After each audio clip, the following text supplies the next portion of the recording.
Good morning વિદ્યાર્થી મિત્રો, કેમ છો? મજામાં? Okay.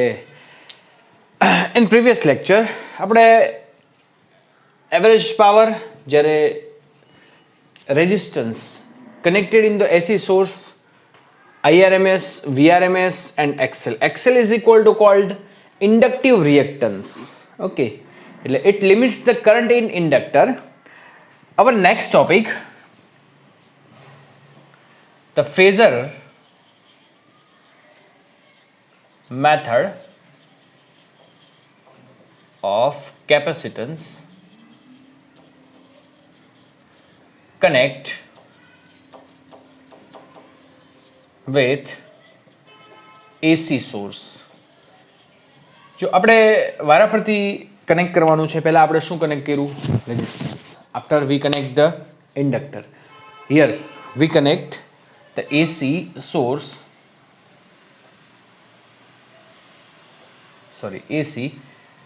source with the capacitor. This is the plus and this is minus. Okay. Vm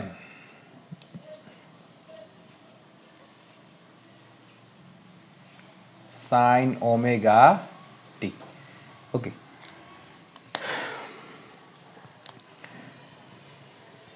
The voltage between the two plates that we denote Q upon C.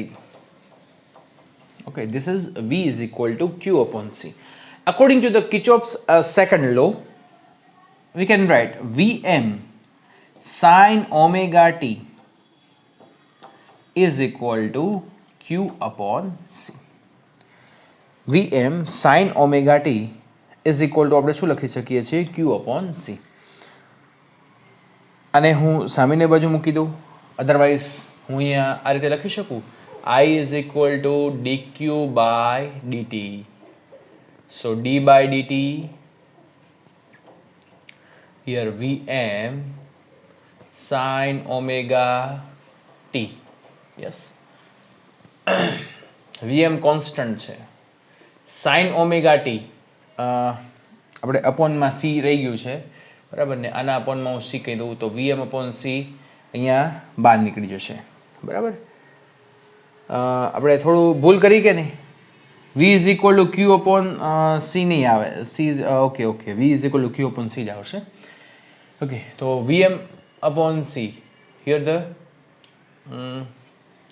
Q is equal to CV.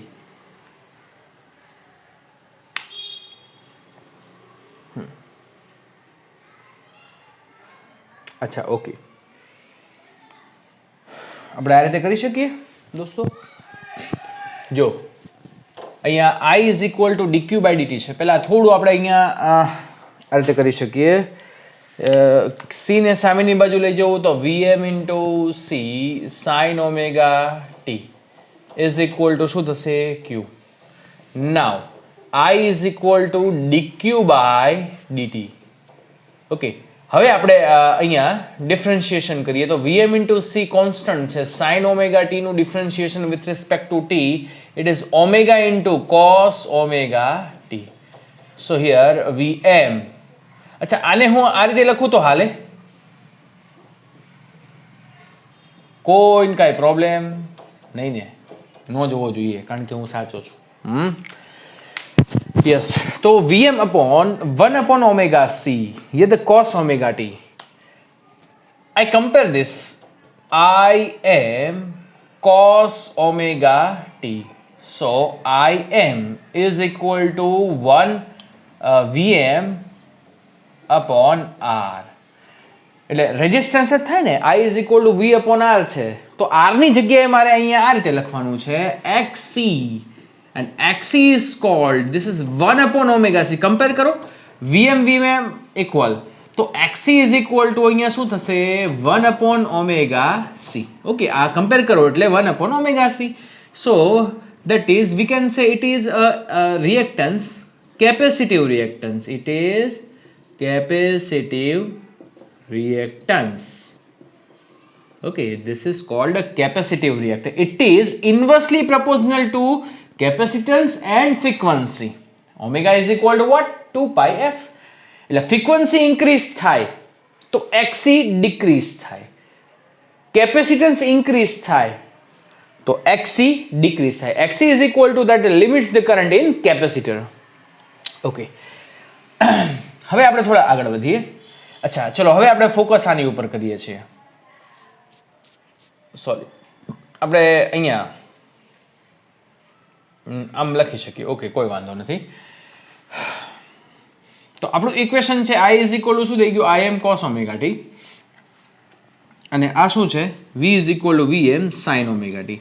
એટલે કે બંને વચ્ચેનો phase difference તો π/2 જ છે. કેપેસિટરમાં એ જ વસ્તુ થઈ ગઈ, પણ આપણે I is equal to Im cos, અચ્છા કોસનું સાઇનમાં કન્વર્ટ કરવું છે તો I can write here omega T plus π/2. જો એટલા માટે મેં અહીંયા પ્લસ લખ્યું છે because current, sorry voltage behind then current by π/2. કેટલો પાછળ, π/2 જેટલો. બંને વચ્ચેનો ફેઝ ડિફરન્સ કેટલો, π/2. ઓકે, તો આ વખતે વોલ્ટેજ પાછળ છે દોસ્તો. જ્યારે ઇન્ડક્ટરમાં શું પાછળ હતું, કરંટ પાછળ હતો. આ વખતે વોલ્ટેજ પાછળ છે. તો આગળ વધીએ મિત્રો. બસ આ કન્સેપ્ટ આપણે યાદ રાખવાનું છે. When the resistance, only resistance connected with the AC source, the voltage and current will be same phase. Inductor voltage આગળ, કરંટ પાછળ. કેટલો, π/2. કેપેસિટર જોડેલું હોય તો કરંટ આગળ, વોલ્ટેજ પાછળ. કેટલો, π/2 જેટલો. Phase difference is π/2. ફેઝર મારે અહીંયા ડ્રો કરવો છે તો બહુ સિમ્પલ વસ્તુ થઈ ગઈ. પહેલા તો હું અહીંયા શું ડ્રો કરીશ, વેવ્સ ફોર્મમાં ડ્રો કરીશ, બરાબર કે નહીં. તો આ વખતે જે કરંટ આગળ છે દોસ્તો, વોલ્ટેજને હું ઓરિજિનથી લઈ લઈશ, બરાબર ને, VI વર્સિસ શું થશે, ઓમેગા ટી, બરાબર. એટલે અહીંયા જે વેવ ફોર્મમાં, અચ્છા હવે આ વખતે કરંટ આગળ છે. જો દોસ્તો કરંટ પાછળ હતો ને તો આપણે અહીંથી શરૂ કર્યું હતું, કરંટ આગળ છે તો આપણે અહીંથી શરૂ કરશું, બરાબર ને. આ 0 હોય ત્યારે આ મેક્સિમમ હોય.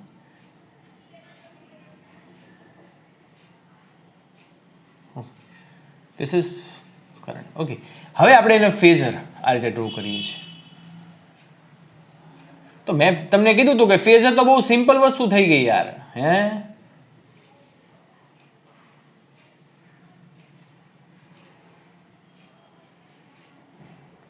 કરંટ આગળ છે ને એટલે આગળ અહીંથી આવશે, સોરી,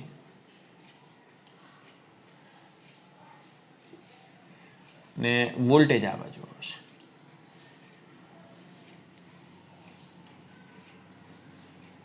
બરાબર. This is called V and this is called I, બરાબર. અને હજી આપણે એને, આને હું આગળ લંબાવું, આને પણ હું આગળ લંબાવું. This is I and this is V. Here we can write it is Im cos omega t. Here we can write Vm sin omega t.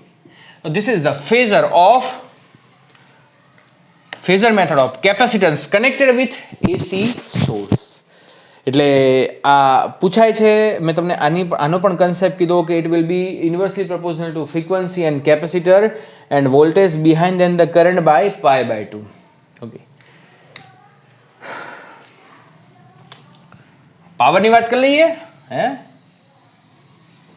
તો એવરેજ પાવર, અચ્છા એવરેજ પાવર આપણે ગઈ વખતે જે હિસાબ કર્યો તો એમ જ કરવાનો છે દોસ્તો. P is equal to VI, V is equal to Vm sin omega t. Here the I is equal to Im cos omega t. Take average on both sides. This is Vm into Im is constant. Here the sin omega t into cos omega t. Multiply with 2 and divide by 2. So here Vm into Im by 2. Here the sin omega 2, sin 2 omega t. આ બંને, આનું આખું જે mathematical step છે એ શું થશે, 2 omega t. So average of sin 2 omega t, it is Vm into Im. Here we know that it will be 0. So average power of capacitance, it will be 0. એટલે LC oscillator આપણે જોશું ને એમાં આપણે power loss છે ને એ zero થશે, because the capacitor A power loss zero કરે છે, ઇન્ડક્ટર એ પાવર લોસ ઝીરો કરે છે, બરાબર ને. હવે આપણે નેક્સ્ટ ટોપિકમાં એની ચર્ચા કરશું કે કઈ રીતે પાવર લોસ ઝીરો છે, એનર્જી લે છે આપે છે, લે છે આપે છે, પોલારિટી ચેન્જ થાય છે, એને આપણે ડિસ્કશન કરવાનું છે. ઓકે, તો એ આપણે નેક્સ્ટ ટોપિકમાં કરીએ.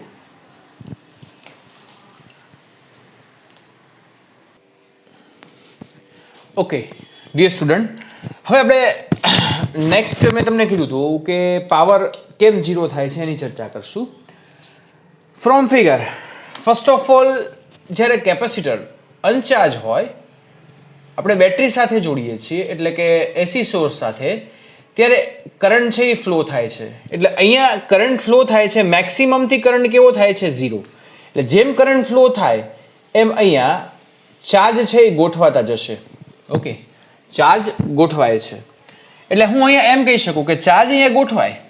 ઓકે, એટલે કેપેસિટર ધીમે ધીમે શું થાય છે? ચાર્જ થાય. એટલે દોસ્તો જ્યારે કેપેસિટર ધીમે ધીમે ચાર્જ થાય ને ત્યારે કેપેસિટર અનચાર્જમાંથી ચાર્જ થાય એટલે ધીમે ધીમે ધીમે ધીમે કરંટ ફ્લો ડિક્રીઝ થતો જાય. એટલે કે અહીંયા ચાર્જ છે અહીંથી માઇનસ આવશે, અહીંયા પ્લસ આવશે, અહીંયા આવે, ધીમે ધીમે આ શું થાય છે? ફૂલ ચાર્જ થઈ જાય. ફૂલ ચાર્જ થઈ જાય એટલે શું થાય? કરંટ ડિક્રીઝ થતો જાય. એટલે કરંટ અહીંથી શરૂઆત કરે છે અને કરંટ પછી કેવો થઈ જાય? ઝીરો. હે, ઓકે. આપણે તમને ખબર હશે કે કોઈ આપણે પાણી ભરતા હોય, બરાબર ને, તો એનું પાણી ટાંકીમાં કટ ઓફ કરેલું હોય, જેથી કરીને જ્યારે પાણી એની સપાટી મેક્સિમમ સપાટી સુધી પૂરું થઈ જાય એટલે નીચેથી પાણી આવતું બંધ થઈ જાય, બરાબર ને. એવું આપણે કટ ઓફ સિસ્ટમ આવે છે, એવું ડિવાઇસ છે.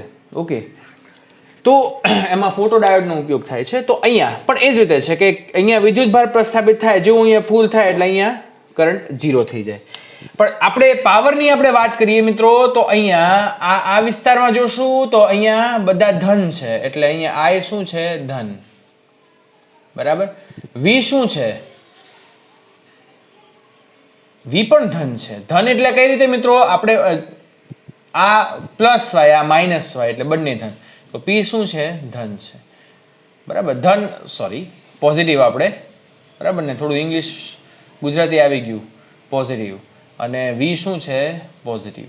ઓકે, તો પી શું થાય? પોઝિટિવ. એટલે આનો મતલબ શું છે કે it absorb the energy from source, બરાબર ને. સોર્સ પાસેથી એનર્જી એબ્ઝોર્બ કરે છે એટલે પી પોઝિટિવ આવે છે. હવે કરંટ ઝીરો થઈ જાય છે, બરાબર. કેપેસિટર ફૂલ ચાર્જ થઈ જાય દોસ્તો,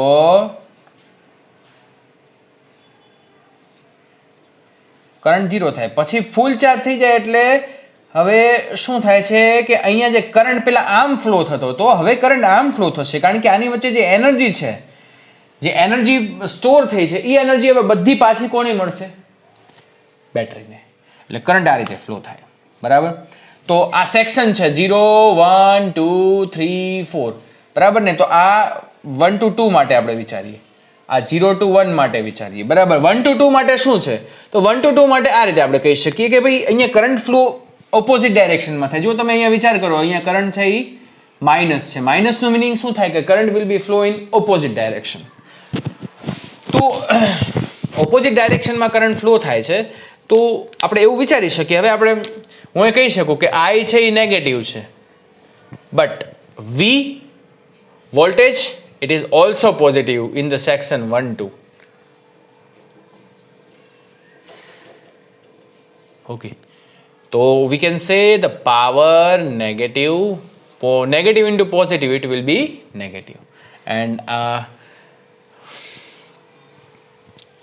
yes, the energy reflect back from capacitor to source.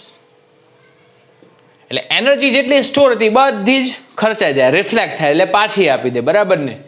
Okay, હવે કરંટ અહીંયા પાછો મેક્સિમમ થઈ જાય છે. હવે પહેલા કરંટ આમ હતો, હવે કરંટ આમ થાય છે. એનો મિનિંગ શું થયો કે બધી જ એનર્જી પૂરી થઈ જાય એટલે પાછી સોર્સ શું કરે છે? એને એનર્જી આપે છે. પણ at this time polarity will be change. Current flow, પહેલા કરંટ આમ ફ્લો થતો હતો, હવે કરંટ આમ ફ્લો થશે. પહેલા કરંટ આમ હતો, હવે કરંટ ઉપર જાય છે. તો we can say the polarity will be change.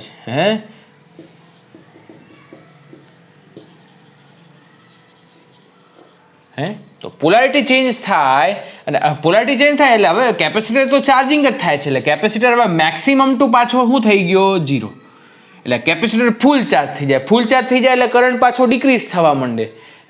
અને હવે લાસ્ટમાં, અચ્છા આનું વિચારીએ તો આ સેક્શનમાં વી પણ કેવો છે? પોઝિટિવ. આઈ પણ કેવો છે દોસ્તો? પોઝિટિવ. તો પી પણ કેવો થશે? પોઝિટિવ. તો at this time we can say it will absorb the energy in opposite direction from the source. આ તમારે જાતે લખવાનું છે. અને લાસ્ટ, હવે કરંટ પાછો કઈ રીતે ફ્લો થવાનો છે? અહીંયા કરંટ આપણે આમ થયો ને, હવે કરંટ આ રીતે થશે. જો કેપેસિટર ફૂલ ચાર્જ થઈ જાય એટલે હવે એ પોતે શું કરે છે? પોતાનામાંથી કરંટ ફ્લો કરે છે. ઓકે, એટલે હવે કરંટ આમ ફ્લો થશે. બરાબર ને? તો આ સમયે પી પાછો નેગેટિવ હશે. જો તમે ચેક કરો તમારી જાતે. આઈ છે એ તો પોઝિટિવ થશે, બરાબર, પણ V will be negative. So P will be negative અને it will be reflect the energy from capacitor to source. Okay, તો that's a simple, very very simple. Okay, તો મિત્રો આટલી સુધી રાખીએ. નેક્સ્ટ ટાઈમ આપણે આગળ વધશું એક નવા ટોપિક અને નવા સમ સાથે. કનેક્ટ રહેજો, ક્યાંય પણ લેક્ચર નહીં પાડતા, અને મહેનત કરજો વિદ્યાર્થીઓ, કારણ કે તમે સમજી લ્યો કે હજી આનું કોઈ જ નક્કી નથી ક્યારે ખુલે. ઓકે મિત્રો, તો વ્યવસ્થિત કામ કરજો, બધા જ મટીરિયલ સોલ્વ કરજો. આ જેટલા ટોપિક ચાલે ટોપિક આધારિત જે કંઈ પણ MCQ એ સોલ્વ કરજો. Okay, thank you very much.